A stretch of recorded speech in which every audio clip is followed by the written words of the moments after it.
teman-teman, kembali lagi di channel ini dan kita kembali melanjutkan tutorial kita mengenai Google Calendar.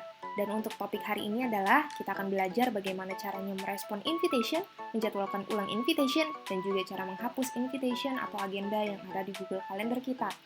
Untuk informasi lebih lanjut mengenai Google Calendar, teman-teman bisa mengaksesnya melalui situs resmi Google Calendar. Dan langsung saja kita mulai ya untuk tutorial kita pada hari ini. Nah, pertama, aku udah ada invitation yang diberikan oleh orang lain kepada aku dan aku terima di dalam email. Jadi kita coba buka.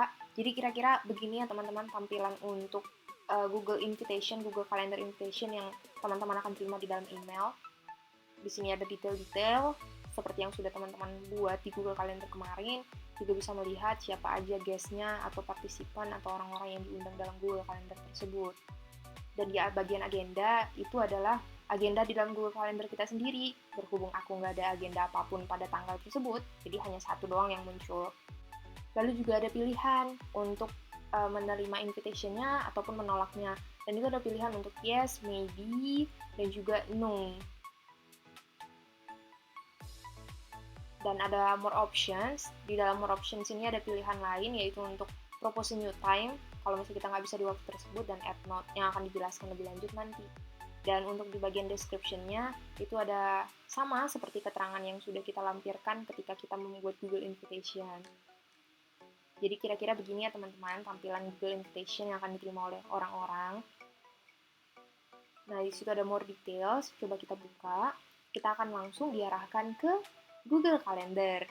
Nah, di sini beginilah tampilannya. Ada judul agendanya, waktunya, tanggal, dan juga karena ini mau diadakan virtual, jadi juga ada Google Meet link-nya ya di situ. Di situ ada pilihan untuk edit event, untuk remove from calendar. Nah, kalau kita pilih remove from this calendar, itu otomatis si organizer atau si pembuat Google Invitation akan menerima bahwa kita menolak undangan dia, gitu. Dan pastinya akan langsung terhapus juga dari Google Calendar kita. Dan ada pilihan untuk email guest, di mana kita bisa untuk berkirim pesan melalui email. Dan ada option lanjutan yang mungkin nanti akan kita jelaskan juga. Nah, di situ juga teman-teman bisa melihat ada bagian guest, itu ada 1 yes dan 3 waiting. Yes itu ya of course lah dari organizernya udah menjawab iya ya. Dan itu ada tanda checklist tuh di sebelah icon namanya. Sementara yang 3 lagi yang diundang tuh enggak, belum menjawab. Gitu. Dan ada pilihan tetap untuk yes, no, atau maybe. Kita coba pilih yes. Apakah yang akan terjadi? Jadi sebelum pun kita pilih yes atau tidak atau maybe, di Google Calendar itu tetap ada ya teman-teman. Dan sekarang lihat untuk checklistnya itu bertambah. Jadi dari 4 guys, 2 udah menjawab yes dan 2 lagi masih nunggu jawaban. Nah, ini kembali ke tampilan kita di email. Waktu kita refresh, nah tadi kan bagian yes-nya itu masih kosong, belum ada warna. Karena kita udah pilih yes, jadi dia otomatis tuh berubah warna di emailnya. Walaupun kita tadi nge-yesinnya itu di dalam Google Calendar-nya sendiri. Nah, sekarang kita masuk ke more options untuk add note. Jadi ketika kita pilih add note, kita akan diarahkan kembali ke Google Calendar nih. Dan muncul pop-up message kayak gitu untuk bikin note-nya. Nah, kira-kira kita bikin note yang teman-teman suka. Sebenarnya itu lebih ke arah keterangan-keterangan yang mau kita buat, misalnya walaupun kita udah ngejawab yes, tapi ada note-note tertentu. Kayak misalnya di sini kan, ya itu acara virtual temu kangen di hari kerja gitu, hari Jumat, which is jamnya juga jam kerja gitu. Ini siapa sih yang bikin undangan begini? Jadi ya dibuat aja note-nya seperti itu gitu ya.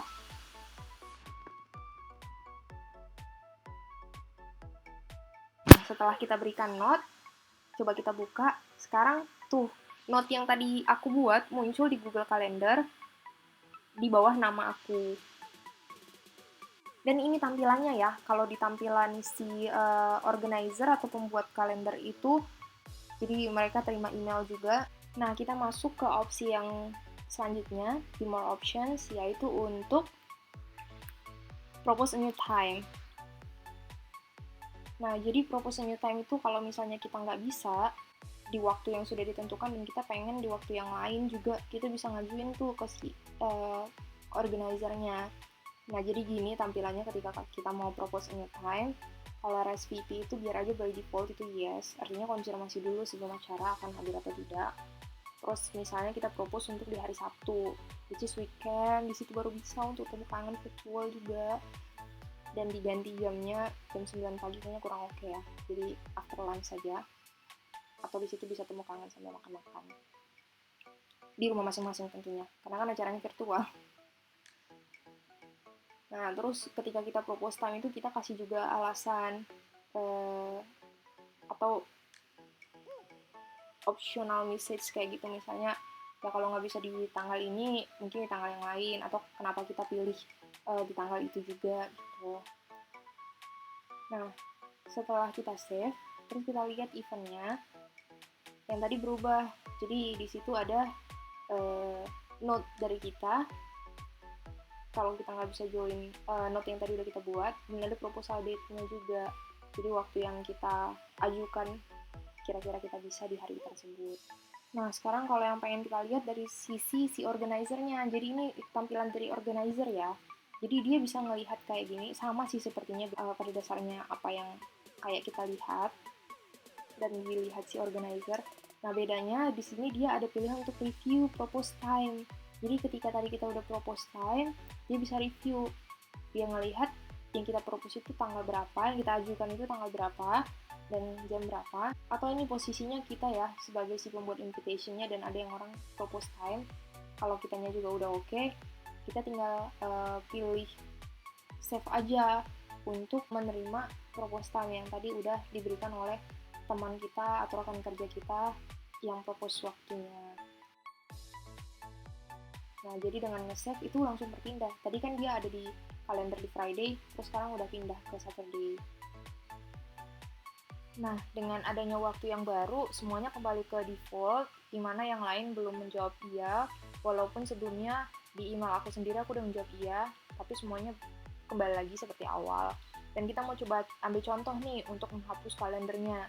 Misalnya, sampai saat ini nggak ada juga yang jawab, ya udah deh eventnya di-cancel aja lah.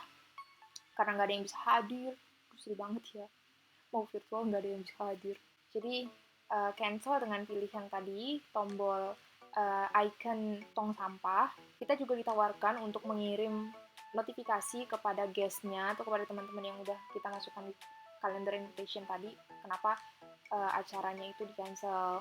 Jadi kita bisa buat juga alasannya. Nah, kalau misalnya udah kita send, mereka akan terima email notifikasi kalau acaranya dibatalkan ke email masing-masing.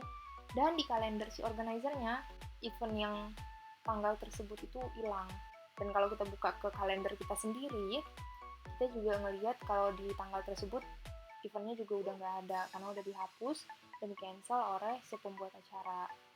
Oke, that's it guys. Tutorial untuk merespon invitation, menjadwalkan ulang invitation, dan juga menghapus invitation atau agenda di Google Calendar kita. Terima kasih buat teman-teman yang udah setia nonton di channel ini.